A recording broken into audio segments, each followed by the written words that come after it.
welcome in courtside here at the Pierce Sports Center in San Bernardino. Coach Matt Prosser, Ira Thor with you for an American Central matchup that may decide the outcome of this division, who will be this year's division champions, as the 4-4 Utah Stingers take on the Dallas Tornadoes. They're in second place at 3-5. The Stingers won the first matchup of the year between these teams back on April 10th. That was in 4 matches, and, well, the Tornadoes don't have all the pieces that they had that day, including Angel Rivera, who started in the middle in that match and had a tremendous matchup. We'll talk about the pieces the Tornadoes do have today and those of the Utah Stingers. So to get us set for this one, we're going to send it over to our third man on our crew, Noah Chess. He's joined by Russell Holmes, the head coach and player for the Utah Stingers. Thank you, Ira. And like you said, familiar face here, Russell Holmes. Good to see you back as always. And, I mean, playoff implications galore right now with this Tornado squad, something you're familiar with in your experience. What's the message you tell your team going into a match like this?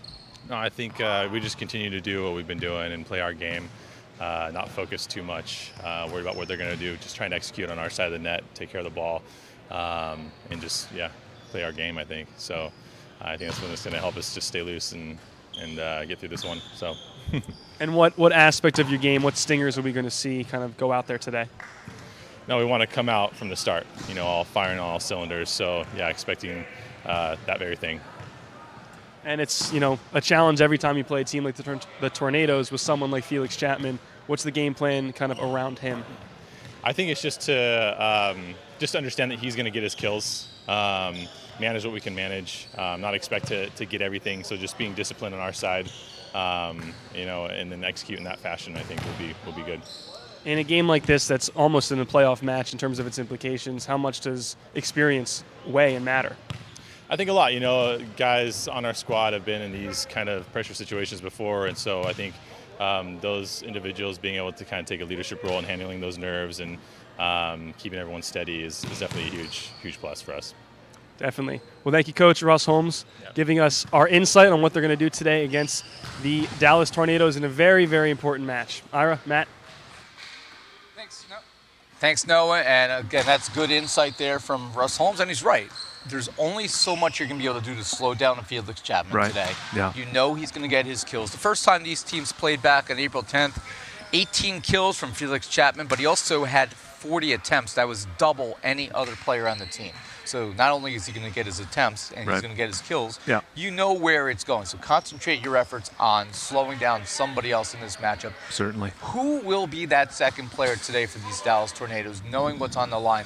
If they lose, they'll alive for the playoffs, but it's going to be a little bit more difficult having now dropped 4 in a row should they fall. Yeah, it's certainly a tight spot for the Tornadoes, especially if they were to lose. However, to go back to your original question, who's going to pick up some of that slack, right? To the supportive role, not really a slack role, but the supportive role to Felix Chapman, because the Stingers know that he will get his points, right? It's really more about slowing down the rest of his team, the Peter Connells, right? The Chike Apurums. Those guys are the ones that are going to have to be controlled by the Stingers and sort of mitigated, right, throughout this match if the Stingers want to win and get the victory today. So, it'll be an interesting dynamic to see. The Stingers definitely can do that. I think they're a much more veteran team.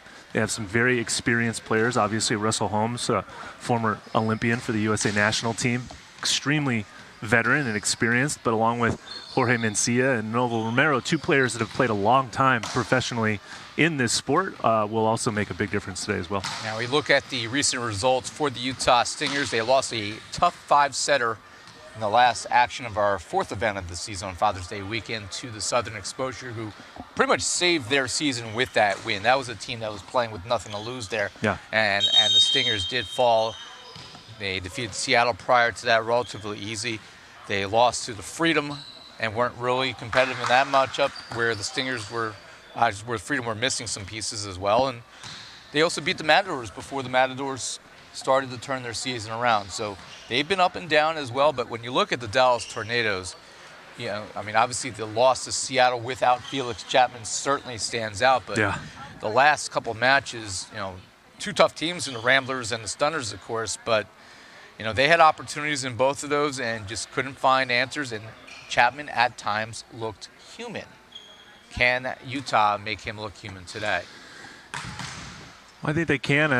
The block and defense for the Stingers has been very solid all season long. Again, having Mencia, Romero, and obviously Russell Holmes. We haven't even talked about Sean Dennis, the 6'11" middle blocker for the Stingers as well. That is a very key and important piece to this Stingers offense and block and defense as well. As we watch the Stingers complete their warm-ups on the court, for the Tornadoes today, obviously Chico Purim, he was announced as a fan vote for an all-star in the middle spot, and obviously he's kind of had an underrated season. It's hard when you're the Tornadoes when you have your LeBron James in your league, and then they make that basketball comparison. Felix Chapman has put up some numbers that have never been seen before. I believe 27 kills in that last loss on the 18th against the Stunners. So even in losses, he's putting up just Herculean numbers. But somebody like a Chike Purim today, could he be somebody who's going to slow down a Sean Dennis or a Russell Holmes, depending on who that matchup is? That's an important consideration today for the Tornadoes. Looking over to see if Noah Chest has the head coach for the Dallas Tornadoes, Coach Quiones. He's about to turn in his lineup, and then we'll have a word from Coach Quiones in just a moment. Final thoughts on this one. Obviously, the one team that's sitting out here in this one is the Colorado Kraken. So if the Tornadoes fall here, they will be even in the loss column with the Kraken. That is going to make that matchup on the final day between Dallas and Colorado all that much more interesting for sure. Yeah. Get set for our interview here on the sideline. We're looking over just to see if Noah is all set, and he is. So we're going to send it over to Noah Chest, the third member of our crew, with Coach Quiones for the Dallas Tornadoes. You said it, Ira, here with Coach Quiones of the Dallas Tornadoes, and I mean a ton on the line in this game. What is the mentality of your Tornadoes team? Just making matchups are, and then adjust his attack appropriately to who's in front of him. Well, we'll take a break, come back with starting lineups, and bring you the matchup here as the Dallas Tornadoes and the Utah Stingers get set underway here in San Bernardino. Back for more.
And we're back here courtside as the teams exchange pre-match pleasantries.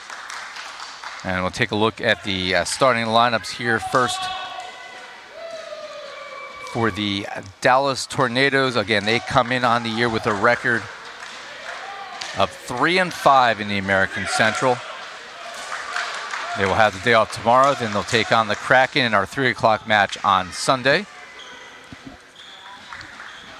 For the Tornado, Sam Schildenberg at the libero spot wearing number 12.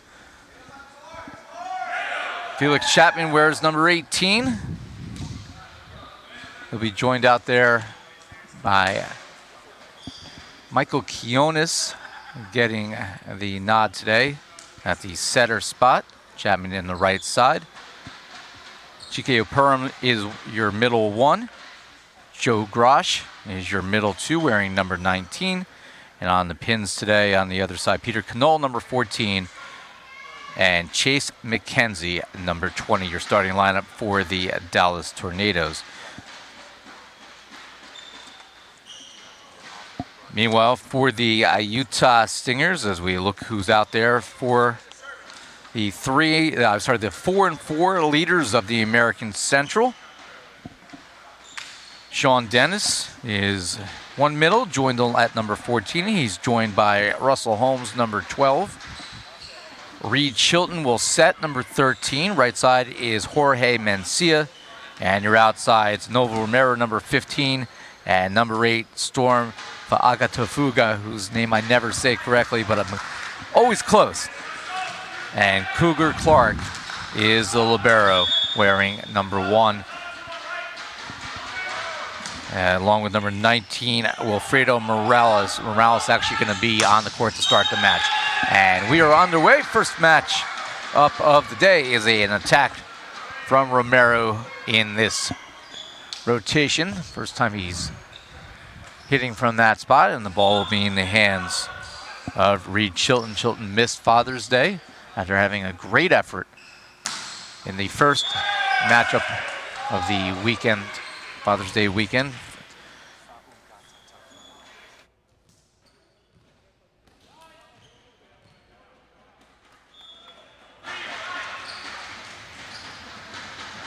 Here's Kionis to serve. Schildenberg got enough. Knoll pushes it back, and then a deep dump by Schildenberg. Romero down the line with authority. And So far, Novo Romero is 2 for 2. Novo Romero 2 for 2 to start this match. That's a great sign for the Stingers.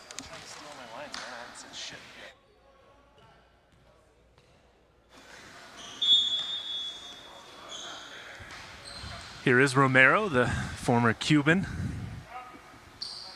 now playing for Utah. And that one is long.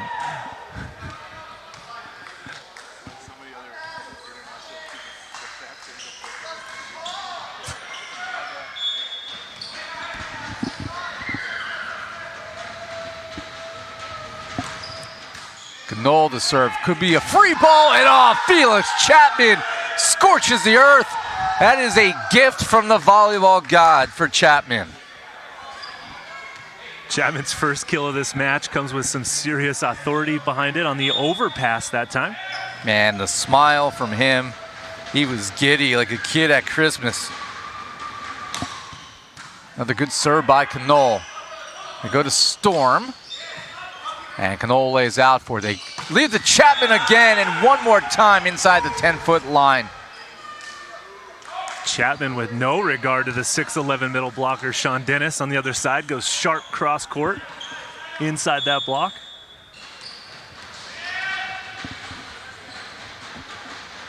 Dallas with the early lead. Better pass. This allows Dennis, but had to push it right into the hands of Schildenberg. And that is stuffed back. Dennis with the rejection, teaming up there with Jorge Mencia. Well, as expected, the blocking defense of the Stingers already influencing this game. That was their first block point of the match. Holmes is out on the court. Dennis, does it fall in? It does, says our lead referee for this one, Patrick Bradley. And that is an ace for Sean Dennis. We will have unofficial stats for this one. Kept courtside as our data volley platform is on a fritz today. aren't going to have a box score available until after the match. And a free ball right into the wheelhouse as Russell Holmes able to put that down.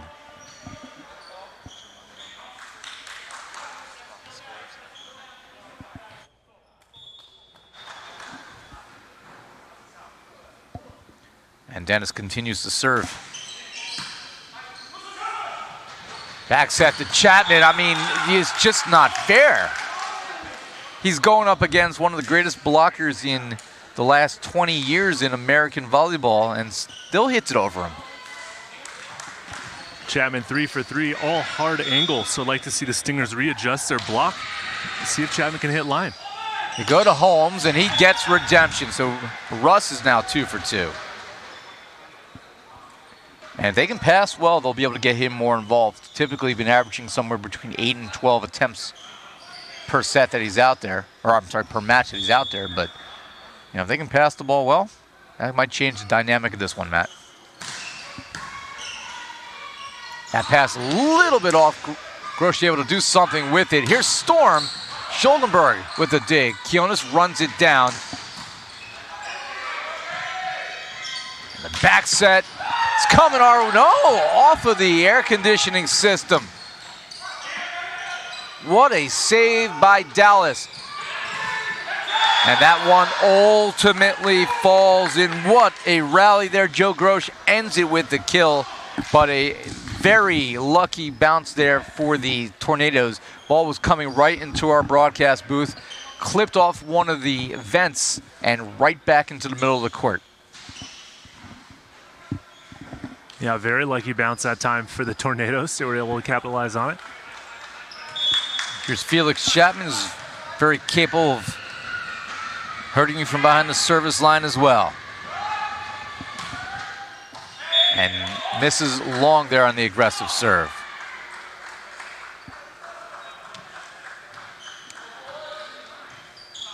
Ira Thor, Matt Prosser, Noah Chast courtside. Nick England has this match off. He'll join us for the 3 o'clock matchup between the OC Stunners and the unbeaten for now New Jersey Freedom.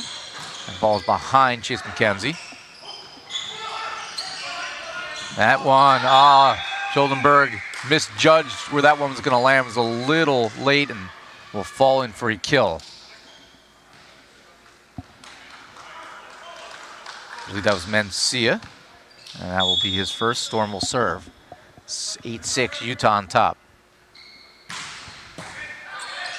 Saved by Grosh, and the roll shot here by McKenzie. Holmes right to Chapman. They go to Chapman, the roll from the back row. That's a difficult angle to land 2 feet from the net. This time they go to Grosh, and he's able to land the kill.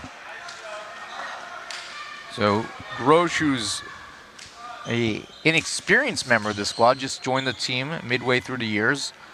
Already proven to be a very capable replacement, you know, for the fact that we haven't had Angel Rivera since the opening weeks of the season. Here's McKenzie. Free ball opportunity. Grosh is there. Over on 2, the dump attempt no good. And miscommunication, nobody went, and marked down in a Novo Romero kill. I think that spot's going to be open a lot for the Stingers to utilize and capitalize on, is the open court in the middle of the Tornado defense. So many players not used to commonly playing together. We'll see if they're able to address that throughout this match.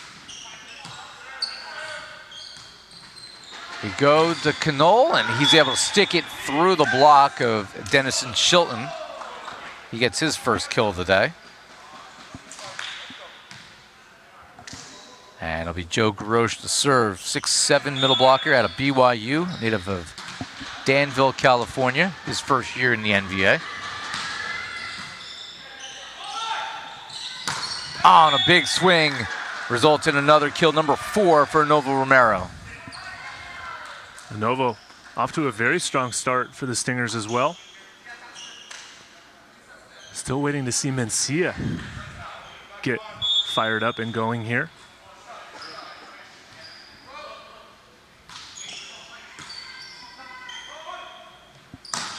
First chance for Chike to swing. That's blocked back. Here's Knoll, blocked back as well. Well read by Schuldenberg, and then Felix Chapman continues to roll early on. He is now 4 for 4. Chapman with a hammer from the right side out of the back row, flying forward and crushing that ball. That time down that line seam that we were talking about earlier, Ira. Again, he can be shaky at times when he's getting blocked. When he has to deal with a block, we've seen him make mistakes. But right now, Utah hasn't done that. Oh, and that is a crafty beach play there by Peter Knoll, who really has just transitioned to an indoor player playing professionally outdoors. Right there, 3 ball. Everybody pinch forward for Utah. Just sent it a deep dump. Yep, very good awareness by Peter Knoll there. Only way that I score points on the beach. Over on 1? Over on 1, deep corner. Only thing I can trust. Peter Knoll with a cross-court winner. And the Tornadoes pull in front 11-10. Yeah, I'm not usually that cheap, but, you know, if everybody's going to be pinched up, I'm going to just dump it into the deep corner. Nothing wrong with that. That one is wide by Mencia. And 2-point lead now for Dallas in a match they have to win.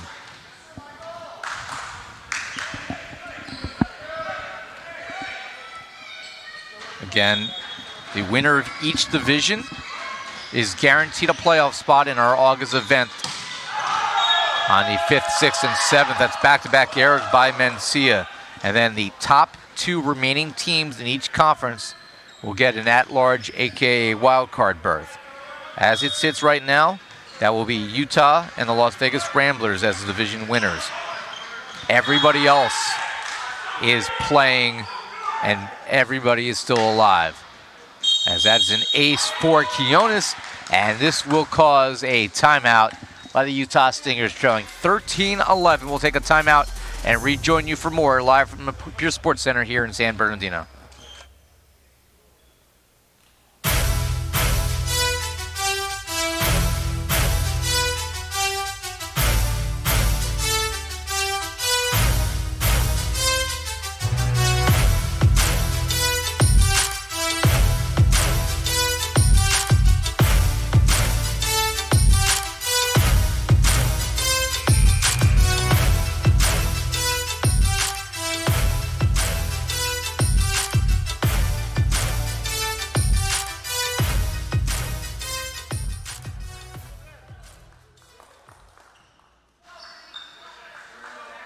Back here courtside, Ira Thor, Matt Prosser, as the Dallas Tornadoes have taken advantage of back-to-back errors by Mencia and the fact that Felix Chapman is 4 for 4 when he has a chance to swing. And they have themselves a 13-11 lead. And as we were saying prior to the timeout, if Utah does win this match today, they will, looks like, they will clinch the American Central, as they would improve to 5-4. And Dallas would fall to 3-6. So the Utah Stingers are playing for a division championship today. If Dallas loses, however, they're still very much alive because they would fall to 3-6. They'd be a game up in front of Colorado. And then Southern Exposure and the Matadors both come in at 3-5. So of those 4 teams I just mentioned, Dallas, Colorado, Matadors, and Southern Exposure, 2 of those 4 will be at-large teams. Las Vegas Ramblers have already clinched the American Coastal Division title. New Jersey Freedom have already clinched the National Coastal, and the Texas Tyrants, well, they clinched the National Central Division back in March. Thanks for that recap, Ira, and well done. I did that all on the fly. Ad-lib Central here. Sounded like you had a notepad full of notes there. That's why I keep notes. Standings. Can't remember all this in my head. Some of it. I don't even know what city I was in yesterday. Oh, I was in Houston, that's right. We go outside, the Chapman swinging from the outside for the first time, and it doesn't matter where he swings from, it's the same result. Chapman still swinging away as if the Stinger block is nowhere to be found, and I assure you there are 2 blockers in front of him every single time, and Chapman just continues to hammer away at it. Well, he's come to play this weekend knowing what's on the line. Chapman is 6'8", He's got to be able to touch close to 12 feet. And that is an ace for Knoll. Back corner baby. And that's the second ace for Dallas in this opening set. 16-11, the lead swells to 5. They have scored 6 in a row. They are down 11-10.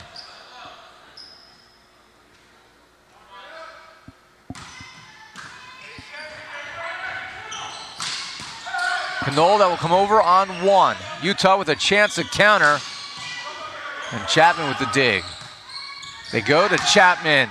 Oh, and he uses the hand to continue the run. He is 6 for 6.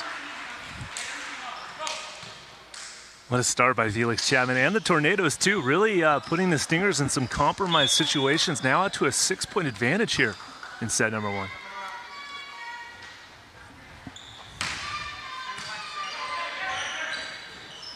Storm saying enough of this madness as he sides out for Stingers. And Sean Dennis will serve. He's already landed an ace. First kill for Storm. Romero's got 4 kills. Nobody else for Utah's got more than 2 right now. Got to get some offense going, but they got to slow down this Chapman train. It's one way to do it, as Mencia teams with Holmes for the big block. Second block for Mencia. And the lead is cut to 17-13. Sean Dennis. A big 6-11 release point on his serves. Chapman looking for an assist. No, reach out and get Rust. Russ Holmes solo stuff there on McKenzie. And Chase McKenzie swung right into the block.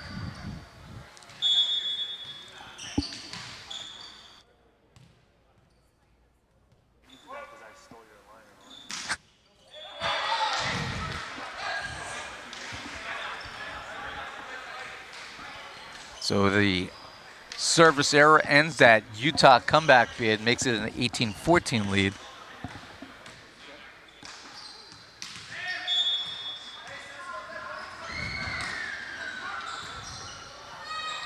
You go to Holmes.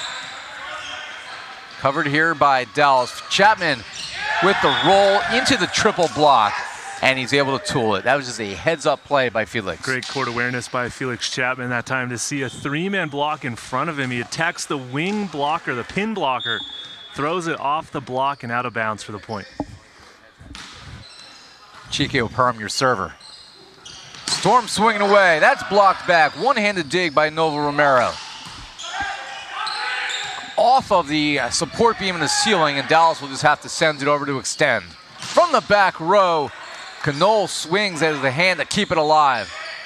Another chance for Utah. Nice set by Chilton. And Storm with a monster swing, and Chapman still able to keep it alive. And then reach out and stuff someone. Felix Chapman with some thunder at the net. Wow, what a rally that was, the exchange. That was unbelievable what just happened. Somehow Felix Chapman got stuck in the middle blocking and then gets an absolute stuff down on Romero's back row attack. Unbelievable. I was thinking to myself as it was developing, how did Chapman get stuck in the middle? Now, free ball straight into the earth. Felix Chapman doing more bad things. And Utah finds themselves in a 7-point hole. That is the second free ball right into the wheelhouse of Felix Chapman. And he's not going to miss those. That's his third overpass kill just in this game alone. Down the line, a little redemption there from Mencia, his second kill. But again, that last sequence, not only did Chapman get stuck in the middle and knew what to do when he was there, how about the quick reflexes on what looked like a monster kill from Storm to be able to just carry it over the net and extend the play. He's really doing it in all facets of his game right now. And that looked like a foot fault. Felix called it out immediately, and the line official saw the same thing. It's Jared Warner. on the line. Elvin Otley is the other line judge for this one. Patrick Bradley and Tony Chan are our officials for this matchup, as I believe the Tornadoes are going to, the Stingers are going to challenge whether that was, in fact, a foot fault.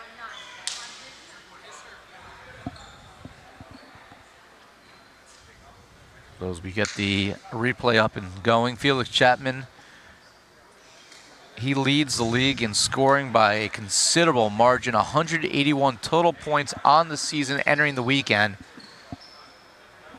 The next closest player, Joe Norman for New Jersey Freedom. That is, if you do the math in your head, 26-point difference between Chapman and Norman.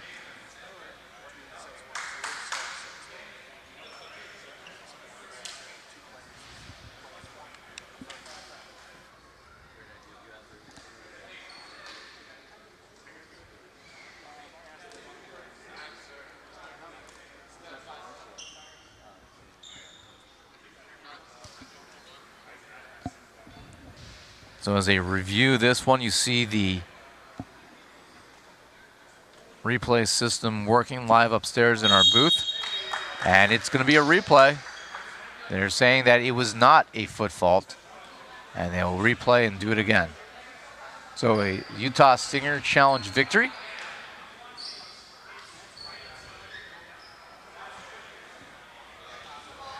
Chapman threw up his hand. He thought it was a footfall. I honestly, from my angle, thought it was as well. So good use of replay by our officials, and this will be Mencia to serve again, just like the first time.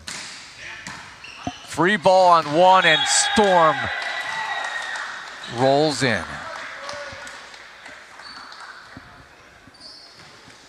Well, Mencia, a little beneficiary of that second chance service opportunity.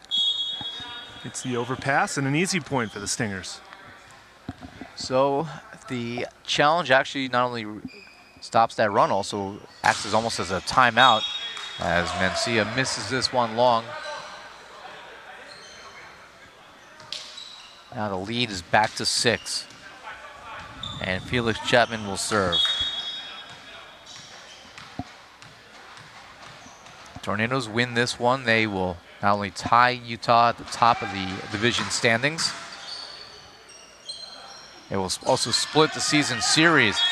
Storm with a little trickery, with a little touch of the hand over the block to fall in for a kill. That's his second in a row. He's got 3.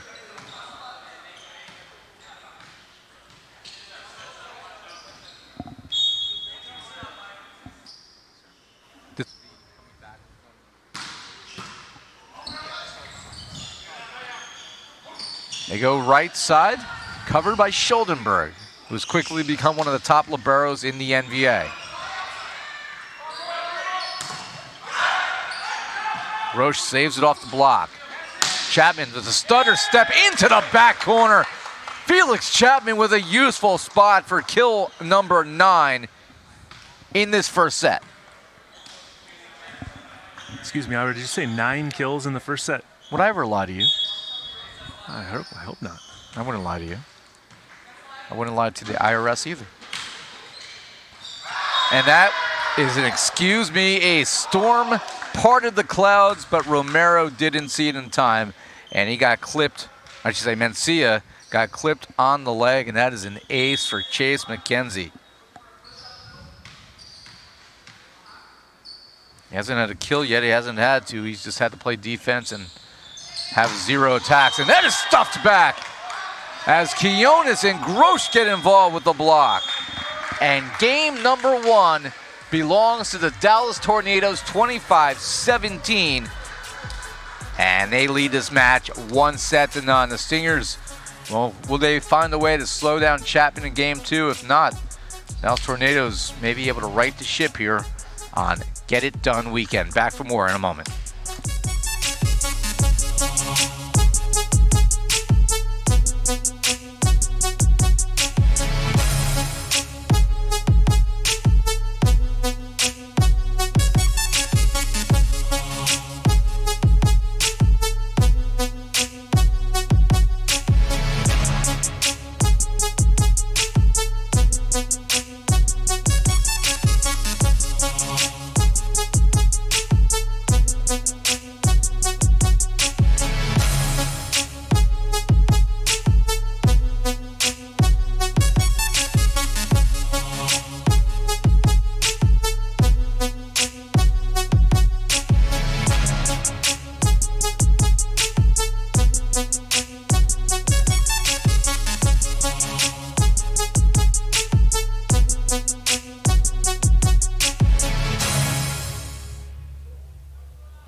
And we're back here courtside. Game number 2 about to get underway between the Dallas Tornadoes and the Utah Stingers. No player does this without family, and this truly is a family affair for the Quinones family.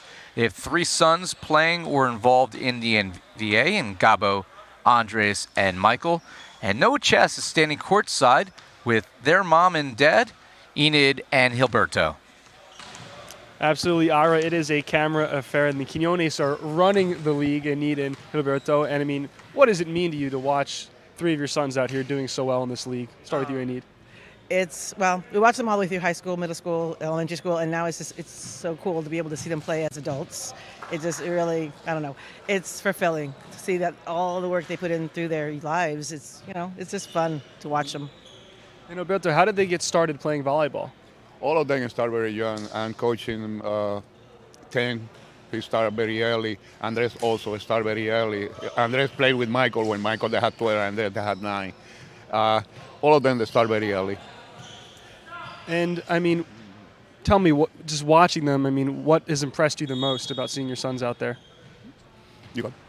Oh, I don't know what's impressed me because I've watched them their whole lives. I just love to see them have fun when they're playing. So I was just telling him in the car, like, I love it when Gabi's like laughing on the court because obviously he loves the sport, and it's just fulfilling to watch them. I don't know, that's what I like the most, just seeing them being able to have fun at what they love to do. Out of all your sons, who's the best player? All of them. All of them.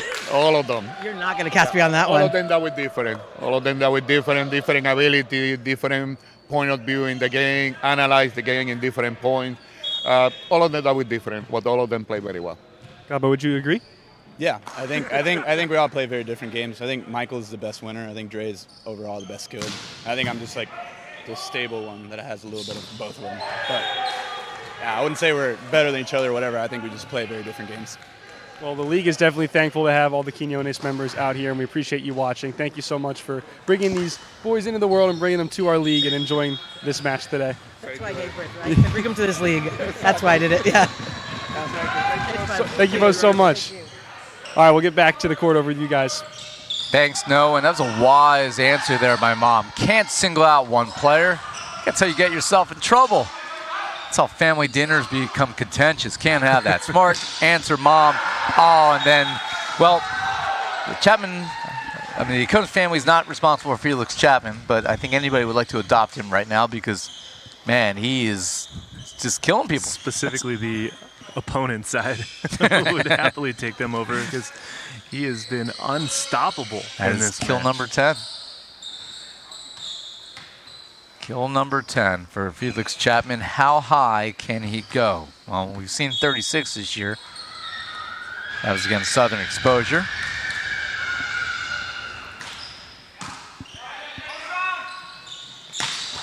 And there's an answer for Mencia. That's his second kill. Knoll picked one up to start this set off. It's a 3-2 lead for Dallas. The last time out for the Tornadoes against the Stunners in a 3-1 loss against the defending champions. Chapman had 27 kills, only 7 errors on 55 swings. So he's doing it against anybody. Yes, he's getting the attacks, but he's also finishing at an extremely high rate. That will clip off of the ceiling and then takes a funny hop off of the sprinkler system, like really deep into the roof. You can't see it on camera. And that's time the Stingers not the benefactors of a friendly bounce.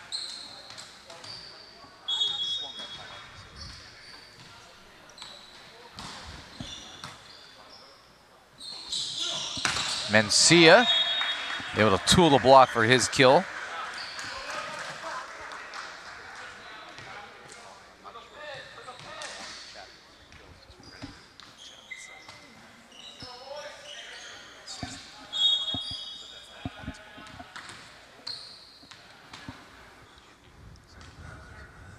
Here's Jorge Mencia to serve. Knoll with the pass. They go to Chase McKenzie, still looking for his first kill of the match. Outside to Storm, and he misses wide. And the lead for Dallas is 2.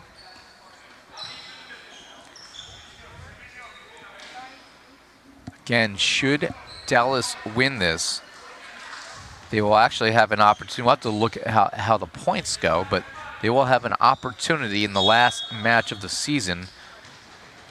They take on the Kraken on Sunday. Well, they're going to have an opportunity to win the division title after not making the playoffs last year in their first season.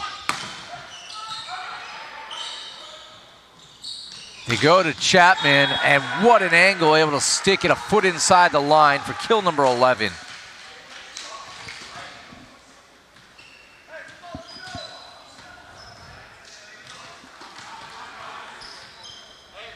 So Chapman has scored 11 points in this, or 12 points if you also include the block, the solo stuff in the middle that were still reverberating around the gym.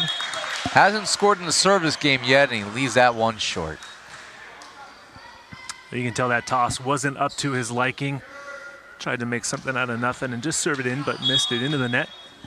So a rare error from Felix Chapman so far.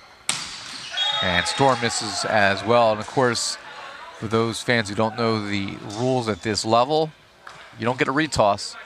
Unlike in college, you can't let a ball drop and reserve. Once you toss it, you got to swing. Here's Chase McKenzie. He likes that toss. Chilton, and a big swing as Romero picks up his 5th kill to side out for Utah. Here's Russ Holmes, former Olympian, helped lead the United States to a 5th place finish in the Olympic Games. Knoll cross court gets another. That's his 6th. And that's been a nice answer there, you know, for the Dallas Tornadoes. Again, they are missing some key pieces. They haven't had Angel Rivera since early on this year. Well, Perm hasn't had a lot of chances to swing. No Steven Roschitz. It's a big loss for them, but Knoll's been that player who's kind of adapted and become their number 2. Storm out of the back row, and he blasts that one through. Well, quietly, Storm Tafunga has come alive here for the Stingers in set number 2, along with Mencia. Both of them were relatively pointless on the stat sheet, that is, in set number 1.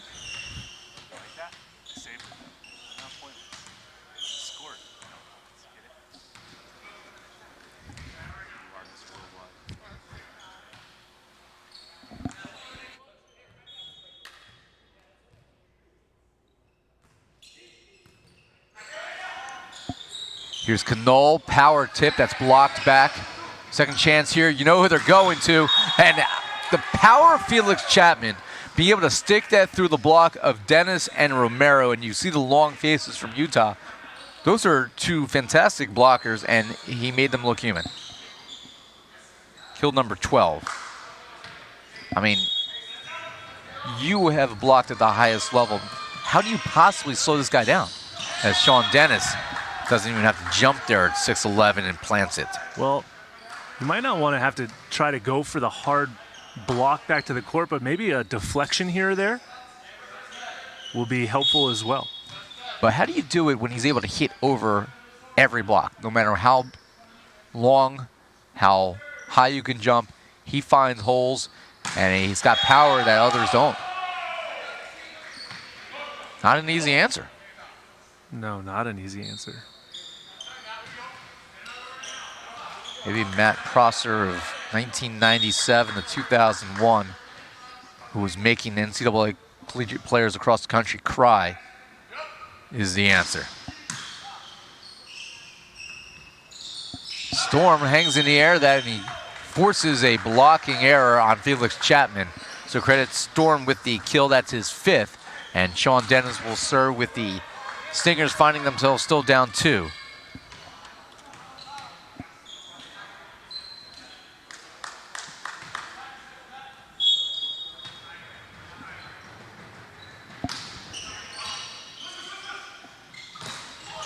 Perm gets blocked back. They go to who else this time? Chapman, and nobody knows where it is. as it falls between Storm and Russ Holmes off of their fingertips. Skill number 13, and we are not even halfway through game number 2. Of course, these are unofficial numbers, as our Data Volley stat system has decided to take a vacation. Trying to get that resolved for the rest of the day. Deflection at the net, run down here. Oh, they're gonna go to Chapman with the running tip, and his first error of the match is on a ball he had to run down. And really no fault of Michael Quiones. He had to run that down as well. Yeah, really, and almost no fault to Felix Chapman as well. He got compromised on that one. The set too tight. Could he have kept it in play? Probably. But he's such an aggressive player. He went for the swing on that one and just missed. I think he was 13 for 13 on all attacks before that. Hadn't even been dug up once. And there's the first kill of the match for Chase McKenzie. And you can see some frustration starting to grow on the side of the Stingers' block and defense, specifically Russell Holmes. That ball going high off his hands and out of bounds, and Russell's still blockless in this match so far. At least a solo block. He's had a couple of assisted ones where he was involved. I don't know if he had the final touch, but big serve, better pass from Romero. Mencia swinging away. Oh, Quiones tried to go over on one and failed. It's one of those situations whenever the setter tries to dump and doesn't make it over the net, easily say, well, set your hitter next time, especially when you got Russ Holmes right in front of you as well.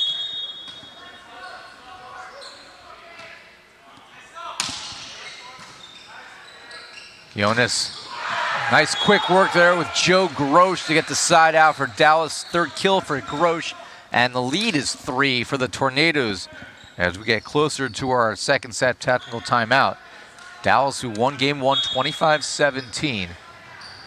They are working confidently right now.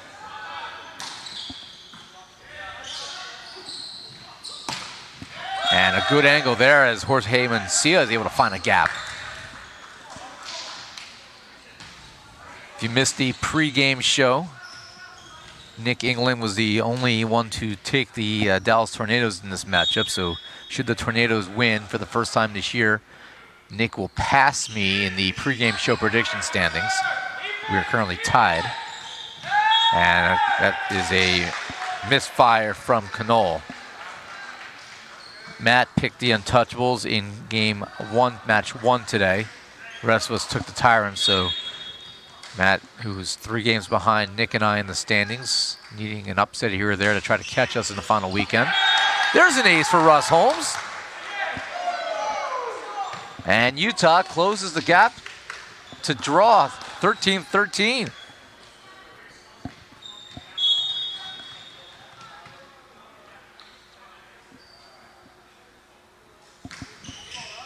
Holmes looking for another, misses wide. So the Tornadoes, after surrendering 3 in a row, side out up 1.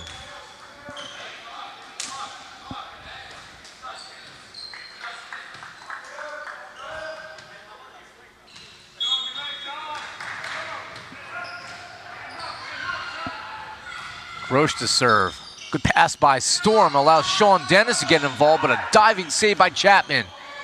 Free ball over, chance for Utah to retie it. Sean Dennis gets stuffed. O'Purum and Knoll. Well, really, the Tornadoes are just outplaying the Stingers. Ira, that's a great block help from Knoll, and Chike O'Purum through the middle to stop Sean Dennis on his quick attack. He's barely been activated offensively for the Stingers throughout this one. Meanwhile, the Tornadoes just continue to roll. They get that 2-point advantage back here halfway through set number 2 after taking a very convincing win in set number 1. So curious to see how this match will continue here.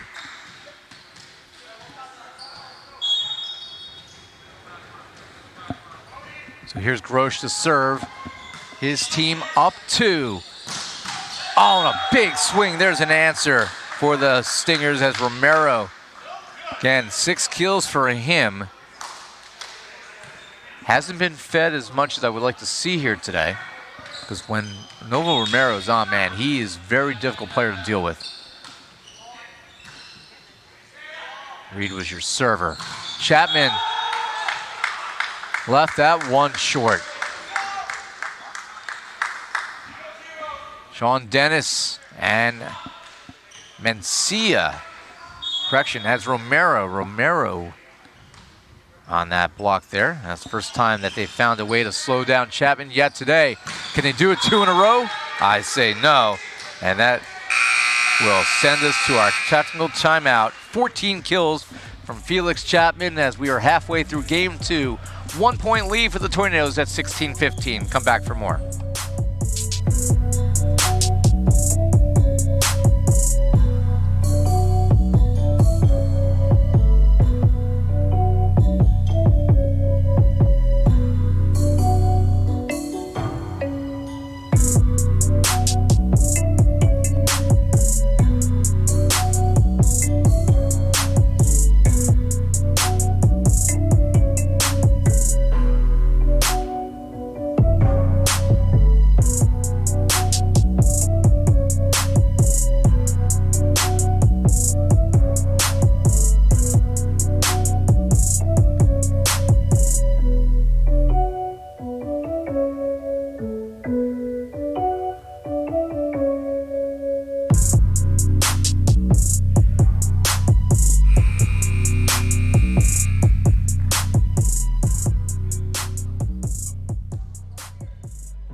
Back here courtside, game number 2 between the Dallas Tornadoes and the Utah Stingers. Stingers holding a 1-game lead in the win column in the American Central, but a win by the Tornadoes today would ultimately shake up the standings.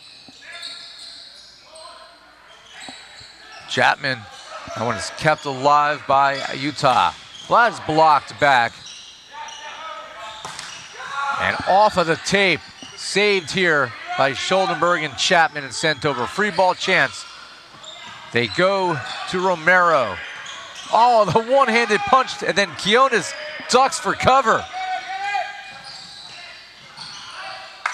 And that one is outside the antenna. Patrick Bradley says, no way. And the attack is long by Novo Romero. Elvin Otley, our line judge in this side, said that tip over by the Tornadoes, I believe by Quiones, was outside the antenna, but Patrick Bradley, who's standing right there, said, that's not what I saw, so they will have a conversation. And wouldn't be surprised to see a challenge come out of this.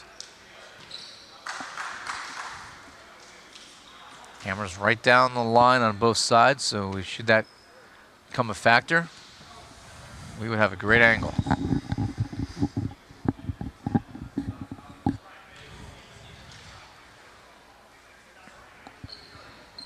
There you see Patrick Bradley. He is the R1. Who is left is Jared Warner. Elvin Otley is to his right.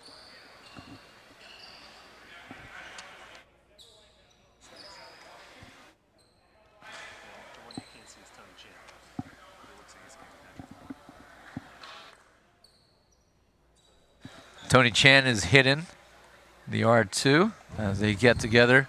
Good camera work by our crew. And what is the decision? No, it will stay as is, as the attack by Romero is long. Does Utah challenge this? I do not see a green card coming. In fact, we've kind of eliminated the green card. That was what it was when the year started, but as the season's gone on, the green card's kind of been retired. And it's become more of a verbal challenge. See, I would like us to do this like the NFL. I want to see something thrown on the court. Flag, red flag on the court. Could be anything. Yeah, throw sure. a chair. Sean Dennis gets the answer. It's his second kill. Throw a chair. Throw one of those old white volleyballs. Remember those from the 80s and 90s? The all-white volleyball? The all-white volleyball. Of course I remember this. That's what we played with in high school. And I played with white volleyballs in college. I'm trying to remember if I did.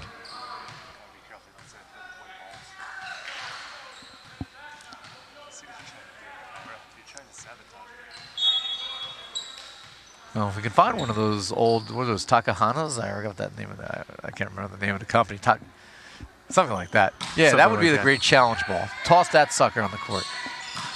Down the line, Knoll picks up his 7th kill as he continues to certainly be a reliable second option outside of Felix Chapman. And Tornadoes side out up by 2, 18-16.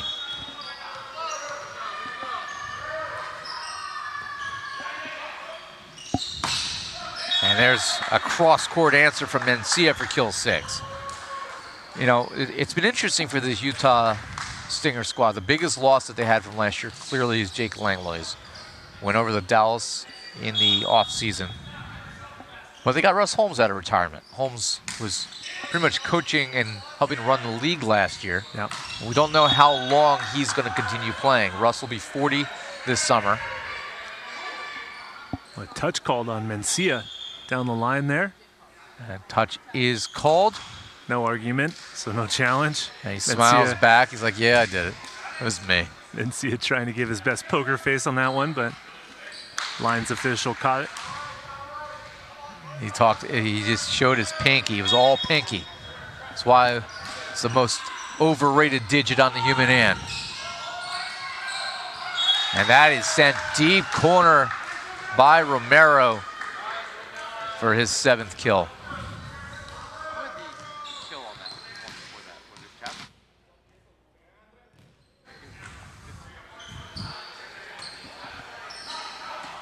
So here is Jorge Mencia. 6 kills, 2 blocks in this one. Here's Chapman looking for kill 16. Kept alive by the Stingers, and Storm runs this one down. Another good defensive play there by Morales. Big high bounce, kept it on his side, the joust between Chapman and Holmes. And a big attack from the back row as we see Nova Romero pick up kill number 8. Heck of a joust there between Chapman and Holmes. Ball coming to the Utah side. Not too many people are going to win a joust with Russell Holmes, that's for sure.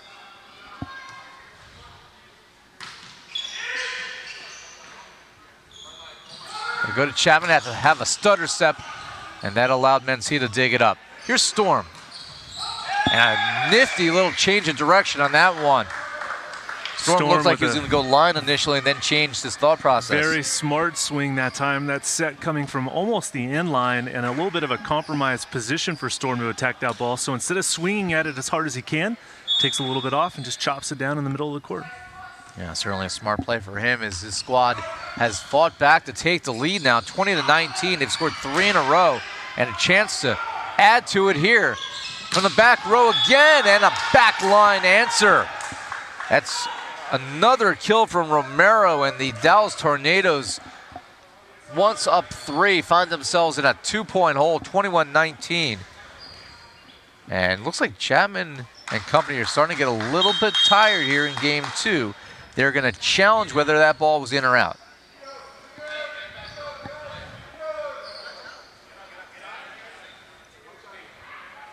So either they saw something that we didn't, or this is a desperation play to try to slow down the Utah Stingers. They have 2 timeouts, so we know it's not for that. The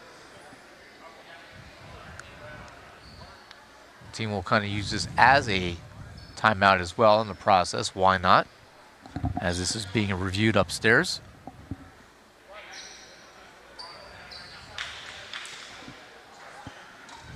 You look at the replay here. Watching it live, that looks in to me. See Peter Knoll looking back at that one directly in front of the line, so the Tornadoes will not win this challenge.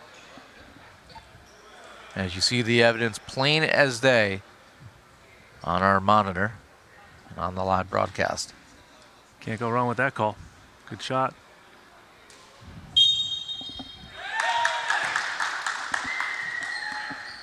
So a 4-point swing in favor of Utah. That'll be Mencia to serve. Dallas looked like they were going to take a 2-0 lead in this match. They haven't been the best closing team this year, Matt. They've allowed the leads to slip away.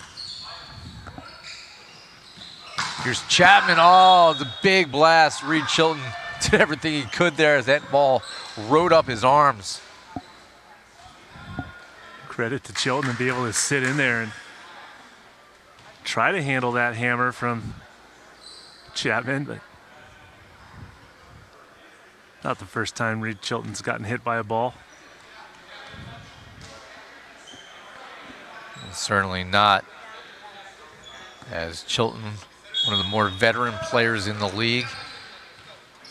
He turned 37, or 30, yeah, 37. I can do the math sometimes. 37 years old back in February. And that one finds its way in by storm.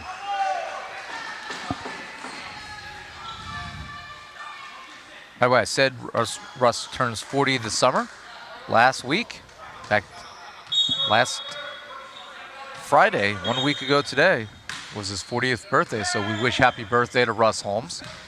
Great milestone in one's life. Some people turning 40, they take it very sensitively. He's still in his prime. Yeah, we all are. Everyone in their 40s is still in their prime. Well, I mean, he is. You probably are. I haven't seen you play recently. You're definitely in your coaching prime. Yeah, something like that. I haven't had a flight canceled yet this year, so I'm in my traveling prime. There you go. I'm going to knock on some wood right there. As I That's might a have major victory. Yeah. As this is a timeout by Dallas, as they've seen the Utah Stingers grab a 22-20 lead.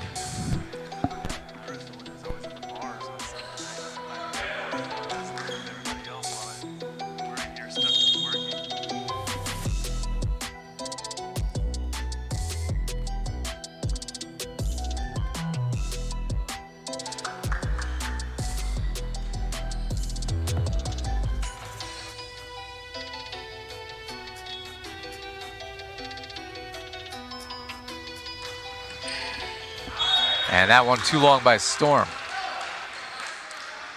Last match at 6. I left here at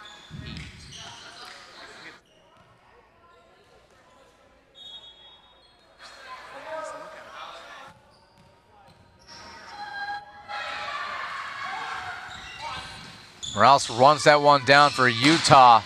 And they haven't been able to find an answer late in this set here for Novo Romero. He's up to double figures in kills. And as he's helping to ignite Utah late now, they're 2 away from taking the set. Felix Chapman with a bit of a fan club, watching this one live on our broadcast, watching the chat room, see if he can get going again. And right now, Dallas finds themselves in a world of hurt as Dennis and Reed Chilton just put together a monster stuff to give the Utah Stingers 3 set points to work with. Third block Dennis has been involved with.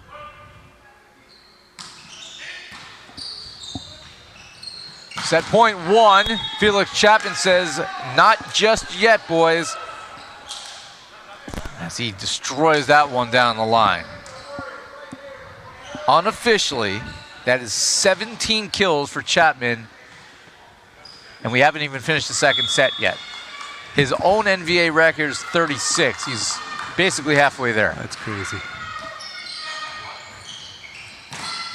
And it's over now as Novo Romero, his 11th kill of the match. And the Utah Stingers draw this match even, 25-22. We're even at 1 set apiece. And we'll move on to game number 3. Dallas and Utah all even, with control of the NVA's American Central Division on the line. Come back for more in a moment.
Back here courtside, Ira Thor, Matt Prosser will rejoin us in just a moment, as he has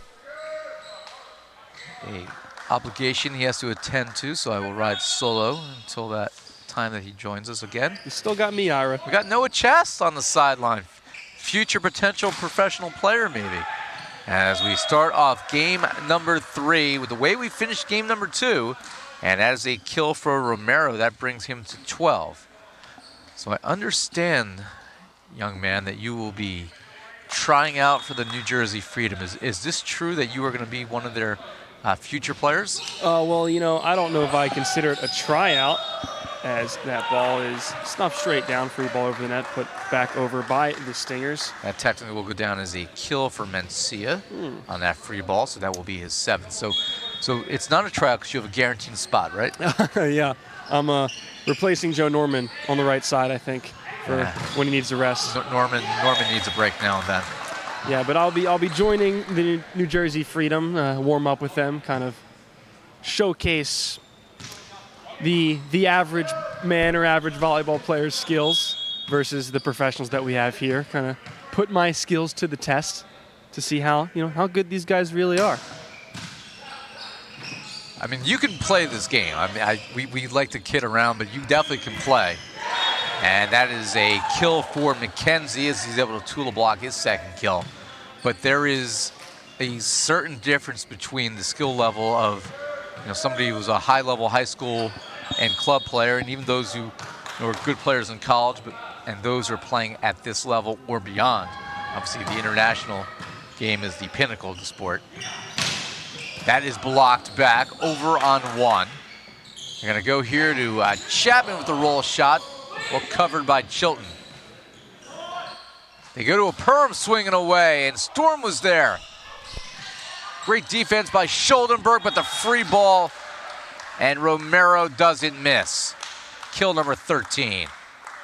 And you're absolutely right, Ira. I played high school club and a little bit in college, but this is both literally and figuratively a league above those levels of talent. I mean, like you said, some of the best national and international players here. There's a certain level of skill and athleticism and determination that this league has that really separates it from anything else in the States. And like I said, we joke, I can hang around you. Oh! That's a big block. A triple on the outside led by Sean Dennis. And he and Mencia, the biggest part of that one, get credit for the stuff down. 4th block, Dennis has contributed to a 4-2 lead for Utah as Romero will serve. Now it's Carlo Edra, who's the head coach of the New Jersey Freedom, also the head coach of New Jersey City University's men's team. He's a 2-time coach of the year in Division III. We've had a tradition for years, since I was in my 20s when he was coaching, that we had something called the Ira Thor Challenge. Oh, Storm with the stuff! Storm with the solo rejection on McKenzie, and the lead for Utah grows. And just on cue, Carlo Edra walks into the gym, but we've had this challenge for years where it's basically a serving drill. His guys in practice have to pass my serves, and I got a decent serves, as apparently so do the Utah Stingers, as an ace from Romero, his 1st of the match, the 3rd for the team, and the lead is 4. Ever since the 20-18 lead in game 2, it's been a different Utah Stingers team. They have woken up here, and the Stingers are controlling this match now. And basically, if I landed aces in this service challenge, his guys had the run. As Sean Dennis puts the overball down for the kill. Ira, now are you ripping jump serves? Or are you a jump floater or just a standing float? That's a timeout here for the Tornadoes. We'll keep it here momentarily, but I would do all. I would have my jump serves. I'll give it away. I always go deep corners. I'm pretty predictable in that regard. Down the line or cross court? Depends who's the passing. It's a little different when you don't have the power of a Chapman or any of these other guys here. But yeah, I would. You want to not get shown up. You don't want the guys to think that the old guy can't hang, so you jump a absolutely. little, and then you go for your trusty beach, jump floats that you know you're going to get over, and make them pass. Absolutely. Make them pass the darn ball. That's my go-to is the jump float. I'm a jump floater. I think when it's on, it's pretty good, but I think that's what separates this league, among other things, is the level of serving, and that's something, admittedly, I'm a bit nervous about, is the speed and the pace that these guys can serve at. Is if you don't play at this international, national level, you probably aren't seeing that in other facets of the game. Well, if you want to just feel what the speed of the serves are, and you're not here in person, if you go on my Instagram at Ira P. Thor, there is a... You're just fishing for followers right now. I mean, I'll take a couple followers if I can get them. But no, Matt Carnegie, this is on the play where Nick England had the solo stuff against Felix Chapman. The block heard around the world. I'll never forget it. Nor will anybody in his family. They'll be talking about it at Thanksgiving for the next 20 years. But you could see the velocity from Matt Carnegie at 6'7" with his jump serve. And that's what you're getting at a majority of these guys. It's something that it's hard for us to describe on the air. You actually have to be here to physically feel it. When you're here and, eye level, floor level, seeing guys like Carnegie, Cap, Hoppy, Chapman, Santiago, when they rip those, I think Jair had one of the hardest serves we've seen this season last event. I think it was off Chapman, hit Chapman in the chest. Guys like Jair Santiago are men among men with the power that he's able to produce. Here's Chapman swinging away. His first kill of this set as the Tornadoes found themselves in a 9-2 hole. That's now 18 for Chapman, but he is slowed down a little bit. And Ira, that's something we've seen throughout this season is Chapman, he's going to get his kills, but the more you use him, the more wear and tear a person goes through.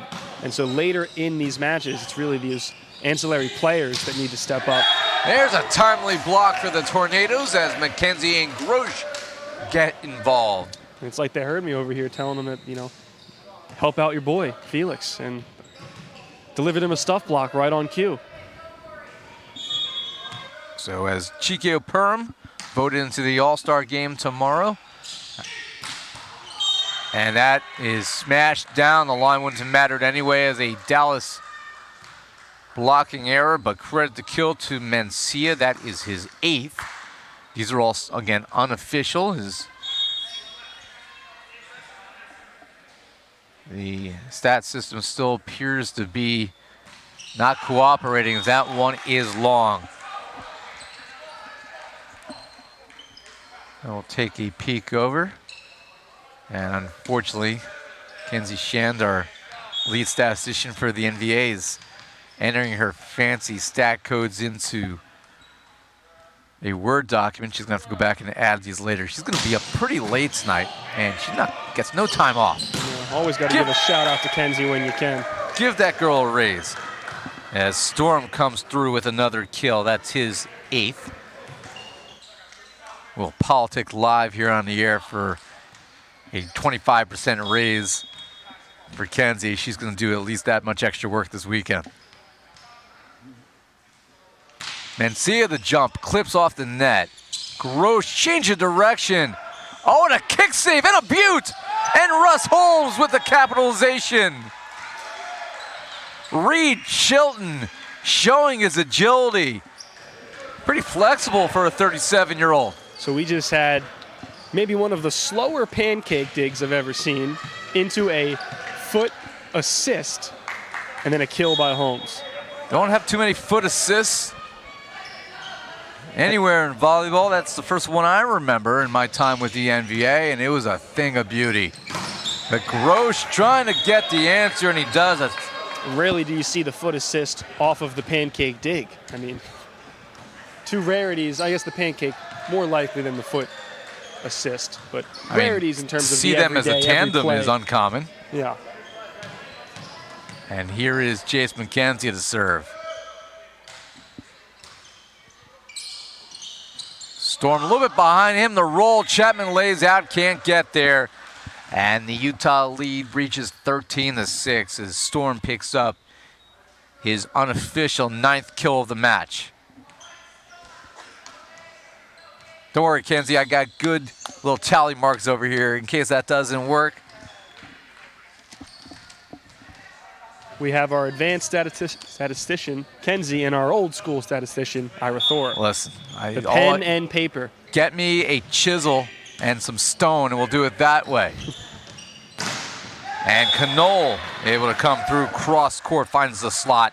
That's his 9th kill. Tornadoes find themselves still in a 6-point hole caused by a 9-2 early outburst here for Utah, game number 3. Again, the Tornadoes won convincingly game 1, 25-17. The Stingers bounced back from a late deficit to win game 2, 25-22.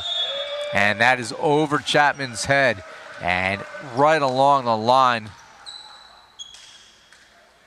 That swing had a little bit of float to it. You saw Chapman duck out thinking it was staying around head level, and it just dropped right there on the line. Here is Russell Holmes, and he left it short.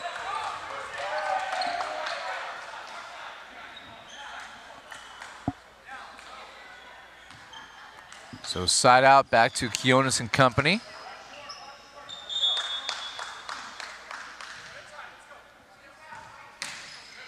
And that's left short. Another missed opportunity here for the Tornadoes. 15-8. And there's no technical timeout in this set as Tornadoes had to call a quick early timeout.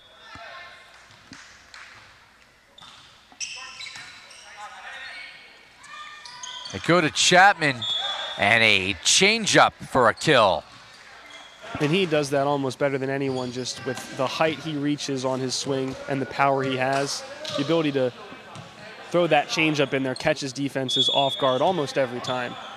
Well, he's so much body control, particularly for a player of his size. That's a big reason that he's able to have that trickery. I haven't followed Felix's outdoor game, whether he's had success grass or sand. I don't have that background on him, but with his size and his agility, he's somebody certainly, I would assume growing up in Cuba certainly has some beach experience. I can't imagine his game doesn't translate well to the doubles court. We see him play opposite outside and block middle. Chapman, an incredible angle and off of the head of Mencia. Couldn't get out of the way. That may have been in regardless.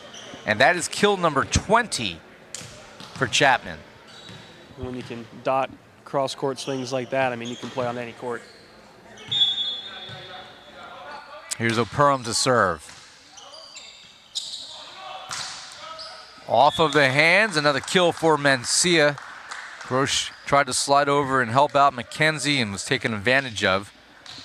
That's 10 kills for Mencia. Romero's in double figures. Storm has 9 himself.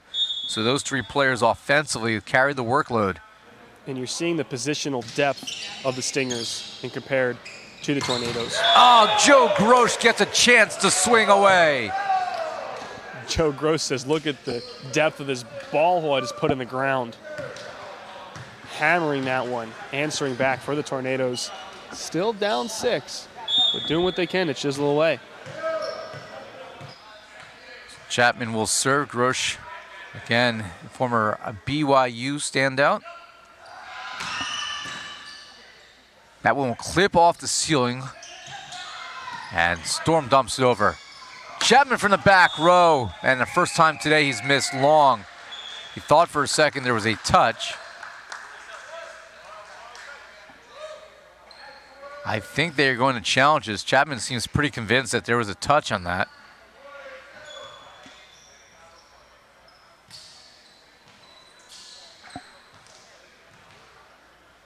Coach Quiones comes over as they clean up the court to decide whether or not they would use a challenge here.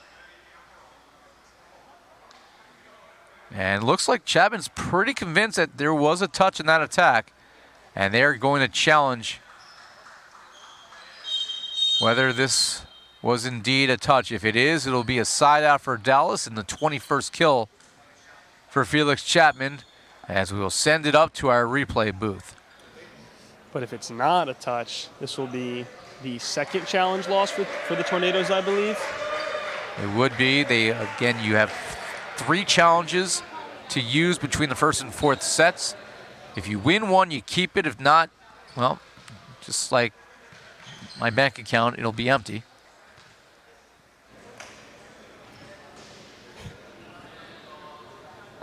Is it empty from all the ballpark trips, or is this just... No, it's empty from having 5 kids. I mean, five in the family, 3 kids. Yeah, it's the worst. Kids. The ballpark trips I take are cheap, brother. I mean, airplane costs a little bit of money, but, I sat 4th row at the Chicago White Sox with fees cost me $26 a ticket. 4th row, third base side. That's fantastic prices. It was tremendous. The only place that was expensive was Milwaukee. What third-party app did you get these tickets on? I am not going to mention them because if they would like to be a sponsor of the NVA, then the Game Time app can call us. You know our number. As we look at the replay here, was there a touch? Looks like the ring finger got it, but does that actually cause the ball to go up? Looking for a definitive answer. A little tough to tell from this angle, but it looks like Storm's left index finger might have gotten a piece of this, which would, of course, that'd be enough with the speed that Chapman's hitting it to cause a change of direction. Now, if we look at this angle, I don't know, it's a little less conclusive, but... And that's the key word, Ira. Is it conclusive enough to overturn this call? Because the call on the floor was no touch. See, to me, I'm also looking at the trajectory of the ball, and it looks like it's still going in a downward motion. And they're saying no touch, and if there was, it was not conclusive, so the Tornadoes are 0 for 2 in challenges today. I think that was a much better challenge than the previous one, as the ball that was in or out was clearly in. I think there was enough doubt on this one where if you're Felix Chapman and company, why not give this one another look? That's why you have the replay system, but the point goes to Utah. They lead 18-11. Joe Grosh comes through with another kill. That is his 6th as they are getting him involved offensively. Grosh played at San Ramon Valley High School here in Danville, California, and was a 4-year player for the Utah Stingers, for the BYU Cougars from 2013 to 2017, and that is an ace for Chase McKenzie, his 2nd.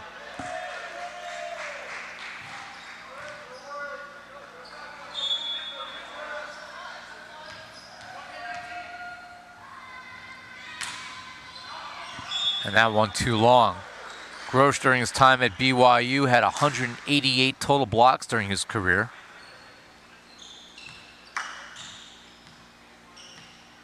.35% hitter throughout his collegiate career. Was pretty consistent throughout.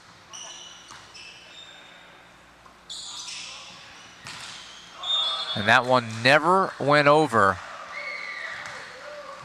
And the attack error on Knoll makes it a 20-13 lead, and just the body language for the Dallas Tornado has changed. Here's Chapman, and that is going to be a kill for Chapman, as that forced a blocking error. Romero actually went up and clipped the antenna. So that is kill 21 for Chapman.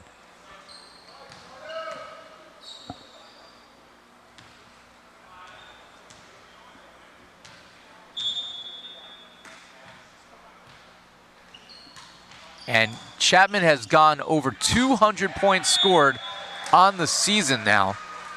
Incredible numbers for him, as Russell Holmes picks up kill number 4. And we'll have the now 40-year-old former U.S. Olympian back to serve to try to draw the Utah Stingers closer to the finish line here in Game 2, leading 21-14.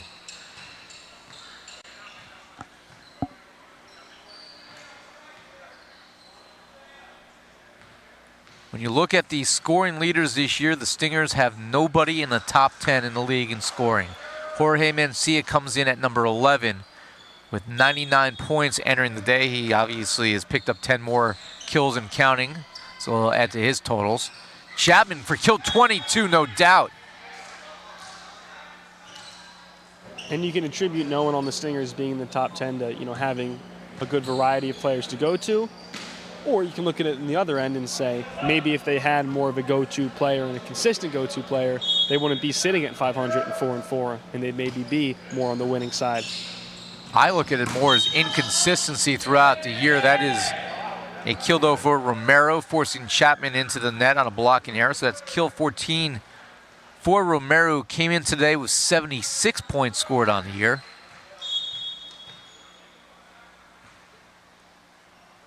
He was 22nd in the league. Knoll able to tool the block for the kill. That gives him 10 today. Romero, Dennis, and Storm, 22nd, 23rd, and 24th in the league in scoring. 76, 76, and 73 points entering the day. So those three have at least been productive in a bunch. And committing too early there was Chapman. And that allowed a useful tip there for Romero, his 15th kill.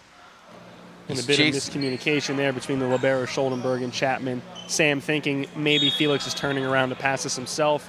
Chapman thinking, oh, Sam's going to run in and dive and grab this ball, letting it hit the floor between them.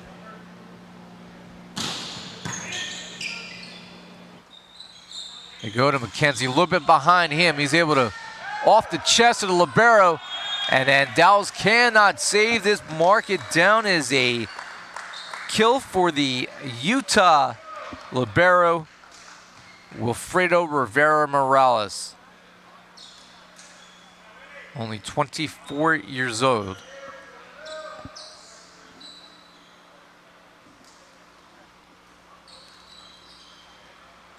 Sometimes good defense does lead to some offense. And the Stingers have 8 set points, leading 24-16, as they're well on their way to leading this match 2-1. Romero will try to end it. Off the tape, they go to Purim, and they play on for the moment.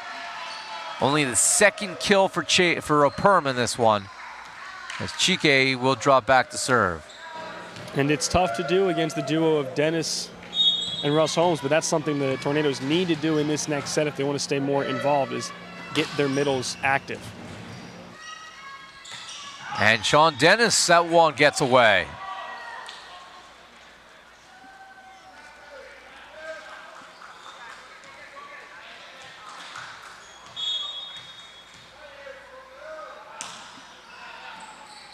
Set point number 3. Quinones, that one's in a clip off of the LED lights.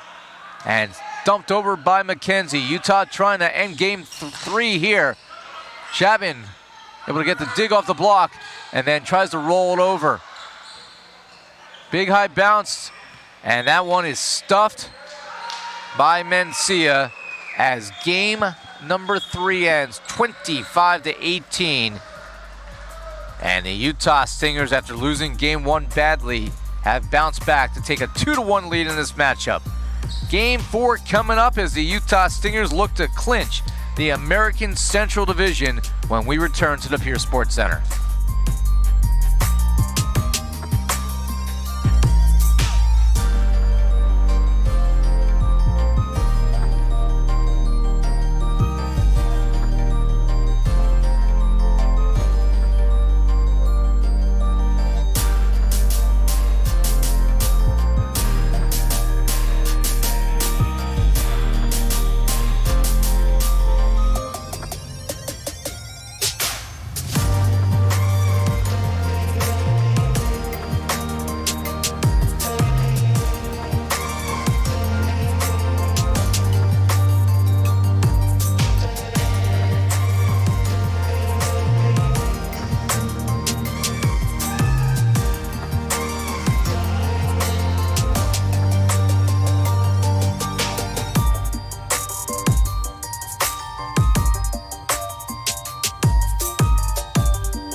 Back here courtside, Ira Thor riding solo for the time being. Noah Chest is about to make his pro volleyball tryout, and we're going to call it a tryout. It's more for our entertainment purposes only, but he's hanging out with Team Freedom on the sideline. I feel as if we have an East Coast, West Coast bias here in the NVA. Matt Prosser is the coach of the OC Stunners. I don't believe have lost other than to the New Jersey Freedom since he took over as head coach. Nick England obviously is a superstar player for the Las Vegas Ramblers.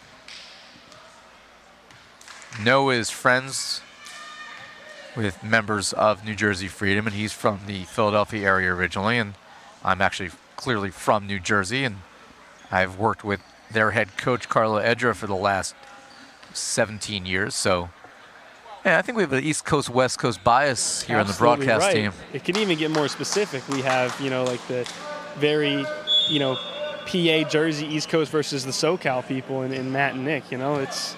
Well, but you also, if you look at my Instagram, as we start game number 4, you can see that I hang out with Southern Exposure. And I have their gear. Another East Coast team. So Florida's in its own category, though. I don't even mentally consider Florida East Coast. It's just Florida. It's in its own stratosphere. Yeah, it's funny. After the last event, I dropped Noah off at the airport. I had a couple hours to kill, so I went down to Hermosa Beach. Figured I'd get some dinner and a drink. Big swing there by Storm. And who do I run into at Hermosa Beach before they caught their flight back to Florida? Tony Glessner, Johnny Gomez, and the rest, not the whole team, but a chunk of the team, celebrating the fact they were able to pick up a victory last event at a nice place in Hermosa Beach. I think it was Tower 12, I think is where we were. Never know who you're going to run into. It's a big state out here in California, but you got friends everywhere, as that one is left short. What teams do you think have more fun, the East Coast teams or the West Coast teams? It's hard to say. Southern Exposure is one of these teams that finds a way to have fun even when they're not being successful. Other than them, to me, if you're not winning, having fun isn't part of the conversation. Grosh able to tip that one. Storm will swing away. That's blocked back. Storm, Schuldenberg able to get a piece of that. Nice dig by him and tipped over by Chapman. Sam Schuldenberg is busy at work. Grosh with a joust against Sean Dennis. Comes back.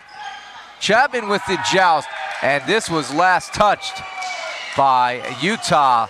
And that will be a kill by Felix Chapman, who picks up kill number 23. And a lot of disagreement from Mencia and the Stingers. Mencia thinking that he won that joust and pushed it off of Chapman on his side of the net. I happen to think that was last touch by Mencia, but I understand the argument. From my angle, I actually do see what Mencia is coming from. They're going to challenge that, so we'll take a look at this as well. It's a bang-bang play. Jorge truly believes that this was last touch by Chapman, and Utah's, well, they got the challenges to work with, so why not? But I think Utah's, at least from my naked eye, is going to lose this challenge. So we will bring up the replay. The players are going to come over and take a look and see what we see. Well, when your replay camera is 120 frames per second, sometimes it gets flipped, so they are working on resolving that right now. Brand new replay system we're using here in the NVA. That was the biggest change in the offseason. This is the R3 Digital Video Challenge Review System. They've been partners of the league all season.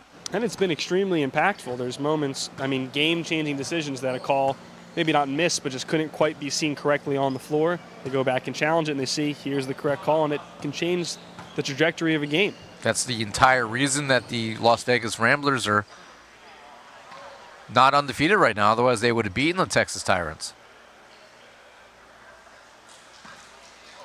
Russ Holmes is also here looking at the replay as well, as the Stingers would like to be more successful than Dallas has been on challenges today. We're going to get a good look here at the joust. And by the way, look at how high these guys get over the net. That by itself is remarkable to look at. I'm trying to slow it down. Can't see from this angle.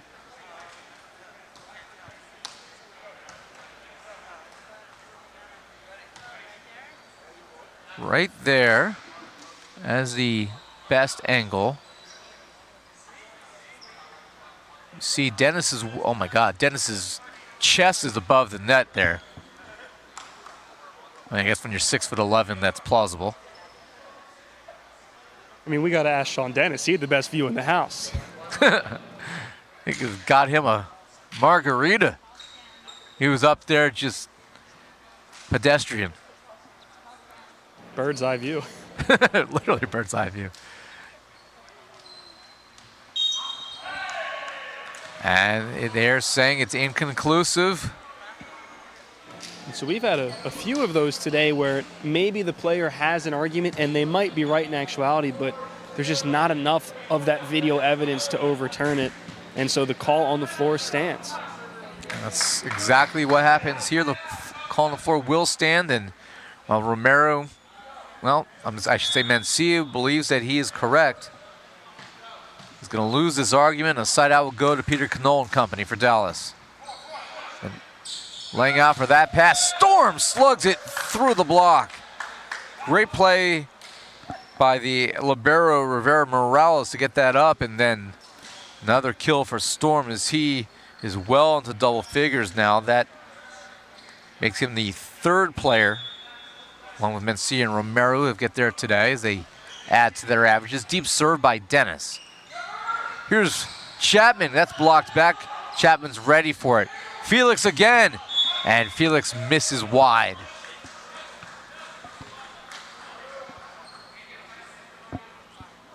Game is tied 3-3, fourth set here in San Bernardino, California. Chapman is sitting at 23 kills. If this goes to a fifth set, he most likely will get to 30 for the second time this year. That's one right there, is right into the lap of Sean Dennis. He wants that one back. He read it well, but just too much Chapman power. And he almost caught it, but... Would that be a fair catch? Well, would have been a fumble, actually, because it fell out of the lap. So basically, it would have been a muffed punt. Exactly. I am the head statistician in the NFL for the New York Jets, so I know all the terminology. I'm sure you're used to muffed punts, muffed receptions, and muffed games, muffed seasons. I'm not going to comment on any of that. I have seen lots of football. Some of it good, some of it not as good. You've certainly watched football. I've seen a lot of football. I've seen a lot of football. Give me a paycheck to show up and watch it too. So be careful describing the football you've been watching. Well, I mean, America's watching the same football. 77,000 people are watching the same football. It's just, not always good football. As that is a solo stuff. Russ Holmes with the rejection. Better football than they play in Philadelphia, though. When was the Jets' last Super Bowl? Don't worry. Philadelphia will have a wonderful fourth place season this year. Fourth place, hey. I didn't say last, I said fourth. Because that is left short. And the side out back to Dallas here, even at 5-5. I'd like to see the Giants and the Jets combined win total be more than the Eagles this year. Speaking of Giants, back in the booth, Matt Prosser rejoining us, all 6'7" of him. Hi, everybody. Thanks for letting me come back in. Sorry about that. We missed you while you were away. Take care of some professional responsibilities on a phone call. That's a professional responsibility from Felix Chapman, getting his team back in the lead, his first ace of the day. Yes, even the broadcasters have full-time jobs outside of the broadcast booth. Believe it or not. Just a casual Friday afternoon conference call from my car. We had a casual Friday afternoon bomb threat on our campus in New Jersey that I had to deal with the media, as that one is too long. It became unfounded, fortunately. That's good to hear. After they evacuated our campus in New Jersey. There are summer classes going on. Fortunately, not too many were around. Gotcha. Yeah, so Matt and I have day jobs. So does Nick, although I'm not really sure what he does. He claims he has a day job, but I think it's all dog dad all the time. yeah. Reach out and stuff someone for Utah as Chilton Holmes and Romero get involved with the rejection, and they retake the lead at 7-6.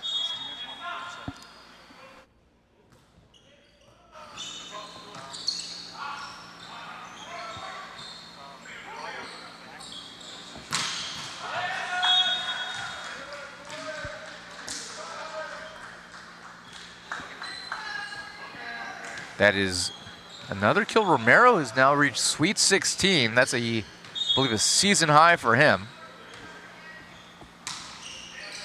And Utah again trying to win the division here.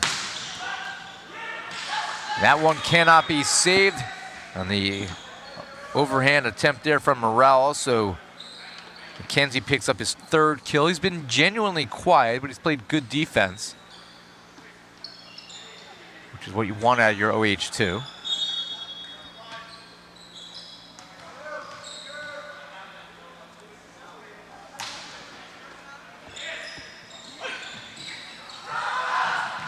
That was not read well by Dallas. They're fortunate to extend this play. Free ball chance.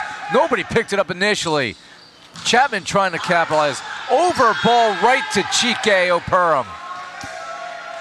And the Dallas Tornadoes, Matt, are very, very fortunate to be able to tie this match, game 4 at 8-8. Yeah, Chike Operum in the right place at the right time that time.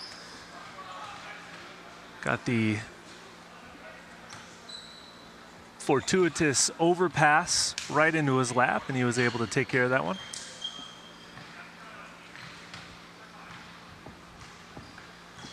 So side out for Dallas as they do some court maintenance.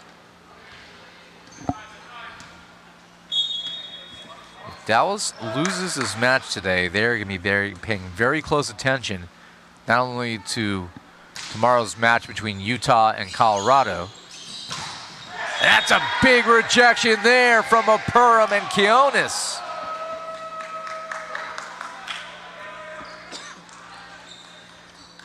And right on cue again. Operum gets another block point. But in addition to keeping an eye on that one, they'll certainly be watching what the Matadors do tonight against the Ramblers. Can the Inland Empire Matadors win 3 in a row? And Holmes able to tool the block. Russ gets his 5th kill. And the other match they certainly will be keeping an eye on will be Southern Exposure, as they're off today, but they will play the Ramblers tomorrow. So if those teams lose to the Ramblers, which on paper you would expect Las Vegas to be the winner in both matchups, they are 7-1 on the year. As Storm smashes one from the back row. They lose those matches, well, again, you gotta have 2 teams make it out of the American Conference. And even with a loss today, one of those 2 teams loses, they'll be right there tied with them in the standings. And you expect one of the 2, if not both, to fall to the Ramblers. So this is not a catastrophic loss if you're the Tornadoes. Clearly, it would be a great storyline in year 2 of their franchise. They were one of the expansion teams last year. If, after not making the playoffs, they're able to battle back and actually win this match and the American Central title this weekend. Yeah, it would speak volumes to the program that they've created there and what they've been able to do in just a year's time to pull off such an accomplishment. Well, that will go down as an ace for Holmes, technically, as that forced Quiones into the net. We're not gonna put it as an ace officially, but technically that's serving of Russ caused that. It's a blocking error, I should say a setting error on Quiones, and then a back row blitz for the kill. And for Felix Chapman, that is his 25th kill unofficially. I believe that was the third time this year as that served by Chikio Perham. Not going to be on this highlight reel. No, certainly won't be on his highlight reel. He's lucky that it actually hit his setter, or else it may have very well gone under the net on that service attempt. And that is not the object of the game. Nope. Here's Reed Chilton.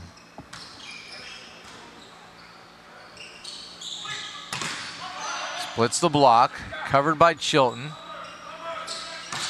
And there's a tool by Mencia, who has now got a dozen winners today, along with 4 blocks that he's contributed to. Well, after a fairly quiet set number 1 from Mency, he's come on strong here for the Stingers and has made a solid contribution.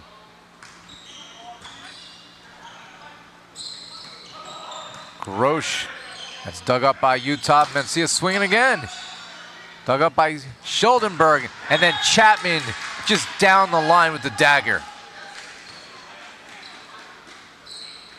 So that's 26 kills for the former NAIA National Player of the Year.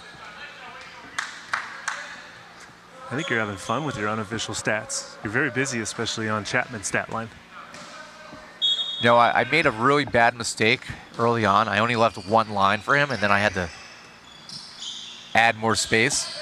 And that was a block attempt late there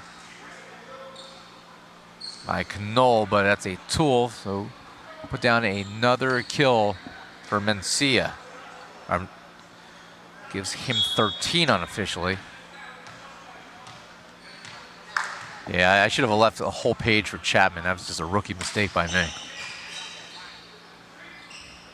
They go to Chapman again and nearly decapitates the Utah libero for kill number 27. The ball just comes off with different velocity from Felix Chapman's hand than other players. It's the weirdest phenomenon. I don't think I've ever seen it before. Well, he is 27. That matches the total that he had the last time out against Matt Prosser's OC Stunners in a loss. This could be a 4-1, 3-1 loss as well if the Tornadoes can't take this third set. As that is a kill for Grosh. 4th set, I should say. Easy for me to say. I guess I am jet lagged. I apologize. I thought I wasn't. 14-13, the Tornadoes within 1. Usually I'm the only member of the broadcast crew that flies in from the East Coast for these championships, but Noah Chast actually came in from Philly this weekend. And laying it out was Schuldenberg, with Stormy able to split the gap between him and Knoll. Gives him 12 winners.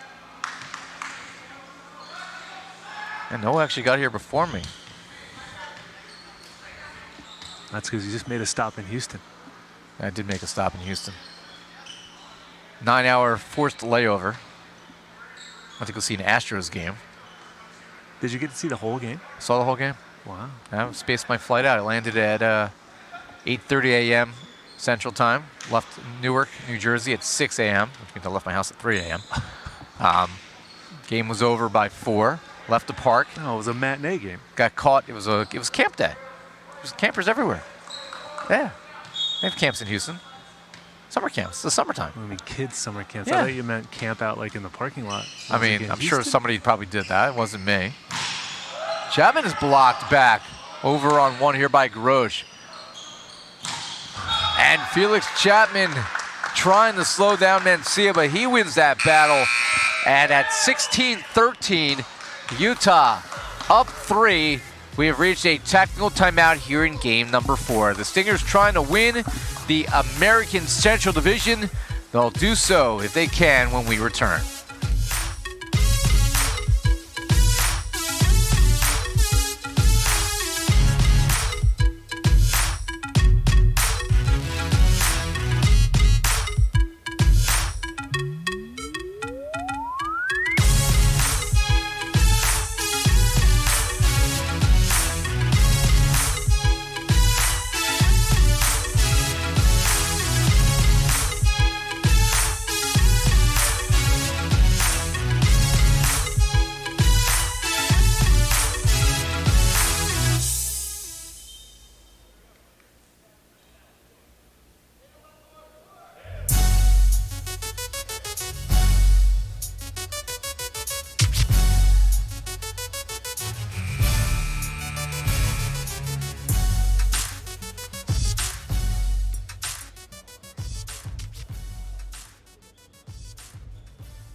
Back here courtside, 3-point lead for Utah. They go to Storm, and he gets the touch, his 13th kill.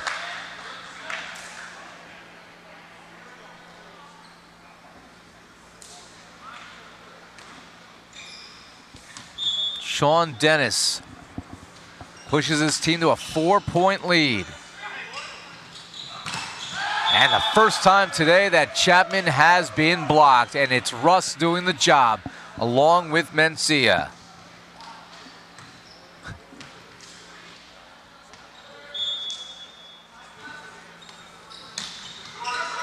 Fifth block for Russ Holmes in this match.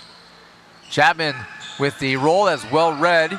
Comes over on one, and then Chapman, just too much power.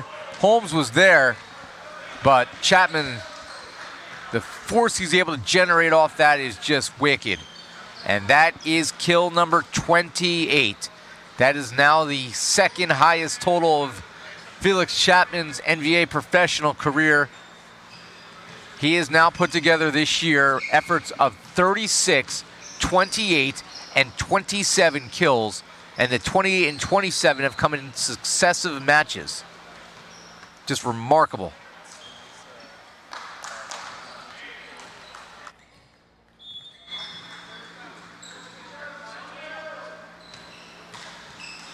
Off the tape, diving save by Rivera. And then a kill for Storm. Great rundown by Rivera Morales to prevent the ace. And that is now 15 kills unofficially for Storm. 19-14, Utah drawing closer to the finish line. Jorge Mencia, your server. Oh my!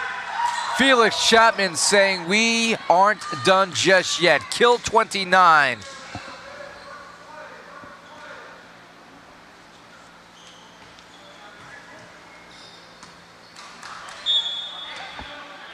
He lives in Des Moines, Iowa, but his story of survival, how he escaped Cuba, is legendary. And Chapman drops in the ace. His second ace. And so Chapman in this match, 29 kills, 2 aces, and a block, 32 total points that he's contributed to. That cuts the deficit to 3. Can he put his team on his back even more? Take something off of that one. They go to Holmes, and the Olympian always has an answer. Russell Holmes showing that he's still got a little juice left in that arm. That's a nice high wrist away attack from Russell, the veteran. I mean, I say it often, what a privilege it is for us to still be able to see Russ Holmes play this game. And Chapman, don't think he really needed to give it all on that one, and he comes up a little lame. And Dallas is going to call timeout. Chapman, did he come down on somebody's ankle? What happened there? As he is a little slow to get to his feet. Definitely concerned there from his fellow Cubans. And Mencia and Romero. And Chapman limping a little bit. I think he just needed to tip that one. Try to go all out, and that hitting error pushes the lead to 21-16. I mean, Chapman's done everything he possibly can, Matt. But ultimately, Utah's going to have too much. There's too many weapons on the Utah side, even though they started out a little bit slow, losing set number 1, 25-17. Now, let's not get ahead of ourselves. This match isn't over yet. Still some points to be played here. I mean, but they are 4 points away from the match victory. Really goes to show how dangerous the Stingers are regardless of that first set performance. We knew that they were a little bit of a slow starting group. However, they have really poured it on since the start of set number 2. And again, moments away from possibly winning this match in 4 sets today. So after the timeout by Dallas, Chapman's going to stay out there. As you would imagine, he'd have to be carted off for him not to finish this. Storm will serve away. They don't go to Chapman there. Dumped over by Dallas. And a useful spot by Romero. His 17th kill to lead Utah. He, Mencia, and Storm have combined for close to 45 kills in this one. Over on 2. Sneaky, sneaky Dallas Tornadoes. Quiones with the kill. Reverse back dump that time from the setter. Here's McKenzie, your server for the Tornadoes, down 5. And again, Romero has been the answer. 18 kills for him. Unofficially 14 for Mencia, so that's 32 from their 2 biggest guns. And then Storm has chipped in 15. That's now 46 between the 3 of them.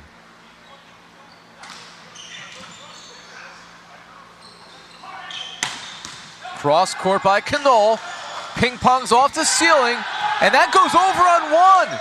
And Russ Holmes with the one-armed running out of bounds dig that falls in for a kill, and the Dallas Tornadoes fell asleep at the wheel.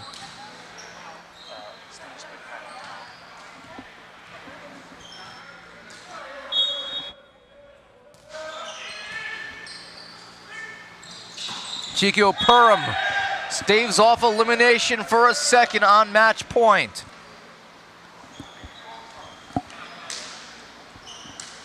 Match point number 2.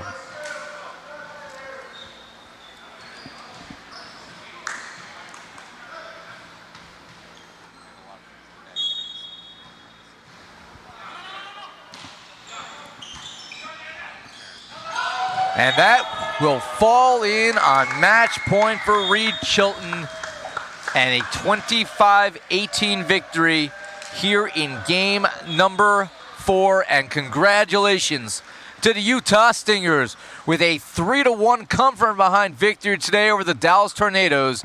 The Utah Stingers are the 2022 American Conference Central Division champions. They have clinched a berth in this year's NVA playoffs.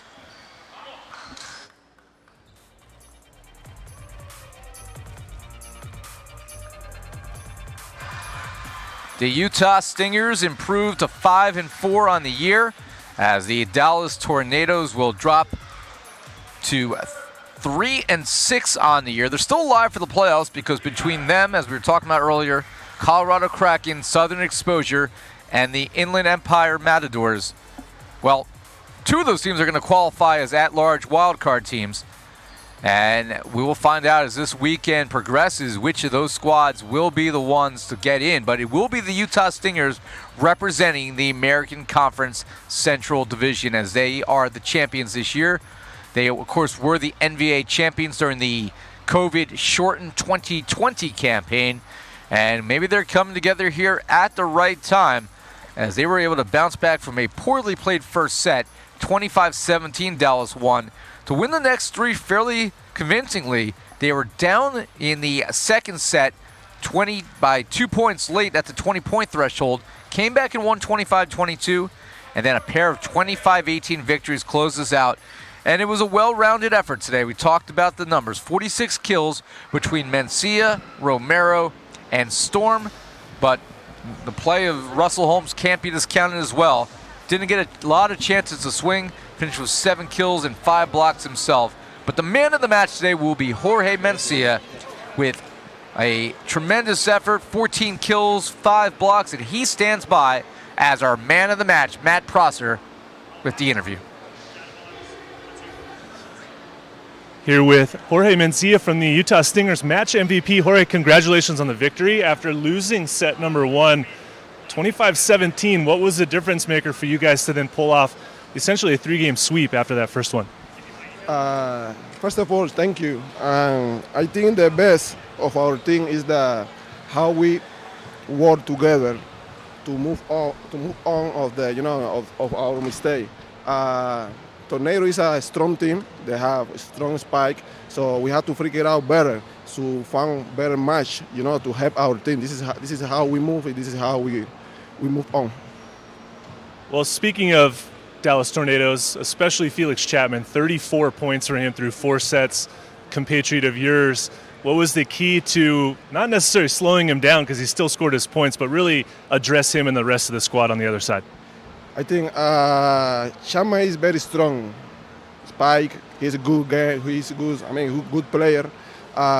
We try to, to find our match. Me and him, so we can, we can do something. We have to stop him because he's very strong. He's still going, and this is good part of Tornado. Chapman. So you guys, with the victory, go to 5-4 on the season. You're also the American Central Division champions, so congratulations on that. You have one more match here in the regular season tomorrow against the Colorado Kraken. How do you guys prepare for that one, and what do you expect in that match? We go strong, We go hard. It's our last game of the season, then we go to playoff, so we're going to be ready. We go strong no matter what.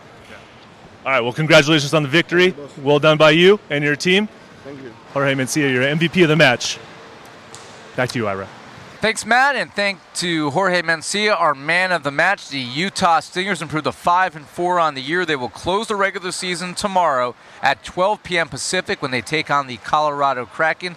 Kraken are trying to stay alive in the playoff race. A loss there will certainly not help their cause. The Tornadoes will then finish their regular season on Sunday at 3 o'clock as they take on the Colorado Kraken. That could be, depending on how things turn out today and tomorrow, a winner-take-all match. We'll have to wait and see on Sunday how that pans out. Again, the Utah Stingers 5-4. Utah, they fall to 3-6 on the year. They have lost 4 in a row, going in the wrong direction at the wrong time in the year. Again, the final score in this one, 25-17 for Dallas, and then the reverse sweep, 25-22, 18, and 18. As we congratulate the Utah Stingers, they are your 2022 American Conference Central Division champions. They are going to the NVA postseason. 3 p.m. today, Pacific time, will be our next matchup, our third of 4 matches today. And this one we have marked on the calendar since early in the season when New Jersey beat an undermanned OC Stunner squad. Can the New Jersey Freedom do it again with the Stunners now almost at full strength? The Freedom are 8-0. The Stunners are 6-2. Rejoin us for our match of the day at 3 p.m.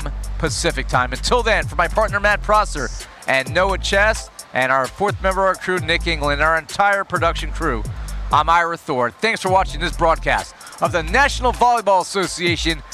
And our third match coming up at 3 p.m. Pacific. Rejoin us then. Until then, be well, everybody.